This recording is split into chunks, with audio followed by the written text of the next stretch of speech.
माझ्याकडून कळत ना कळत एक चूक झाली आणि ती मला खूप महागात पडली. मी इतका ओरडा खाल्ला मम्मीचा, मी काय सांगू तुम्हाला. पण मी खरंच ते मुद्दामून केलं नव्हतं, हे फक्त देवालाच माहिती. आणि चुकून झालेल्या चुकीला पण देव माफ करतं, मी असं ऐकलंय. मी काय केलं, एकादशीच्या दिवशीच मी अंड बनवलं. आणि मी या घरामध्ये आजपर्यंत कधीच नॉनव्हेज बनवलं पण नव्हतं. पण आज काय कुणाच ठाऊक दुकानात गेले आणि नको ते अंड घेऊन आले आणि अशी क्रेविंग झाली खायची. पहिल्यांदा या घरात अंड बनवलं, ते पण एकादशीच्या दिवशी. इतकं वाईट वाटलं मला, इतकं रिग्रेट झालं, मी काय सांगू. त्यात आणि शिवचरण पहिल्यांदा खात होता, तर त्याने पण खूप नखरे करत होता खाण्यासाठी.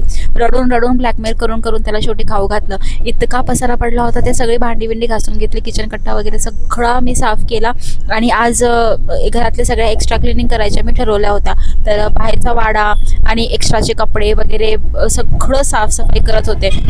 बाहेरचं हे मला दर 2 दिवसाला साफ करावं लागतं. इतका मोठा स्पेस आहे, मी काय सांगू. माझा दिवस सगळा ह्या क्लिनिंगमध्ये जातो. त्यात आणि ब्लॉगिंगसाठी वेळ काढावं लागतं. खूप मिस करतायत लोक, मला माहिती, माझे डेली रुटीन ब्लॉग. पण मी काय करू, मी खूप प्रयत्न करते हे सगळं शेअर करायचं, पण होतच नाही. बाथरूम तर खालचं आणि वरचं दोन्ही पण साफ केलं. आज तर सकाळी उठल्यापासून संध्याकाळपर्यंत हाताला दम नव्हता. त्यानंतर अपर लिप्स करायला अजिबात वेळ नाही, म्हणून मी घरीच करत असते. सचिनला एक सरप्राईज गिफ्ट हॉटेलला पाठवलं होतं आणि त्याला ते खूप आवडलं. कॅसिओ ब्रँडचे त्याला मी वॉच. त्याच्या चेहऱ्यावरती फक्त एक स्माईल बघण्यासाठी ही सगळी धडपड चालू असते माझी. त्यानंतर माझे फॉलोअर्स आले, त्यांच्याबरोबर गप्पा मारून मला खरंच खूप छान वाटलं.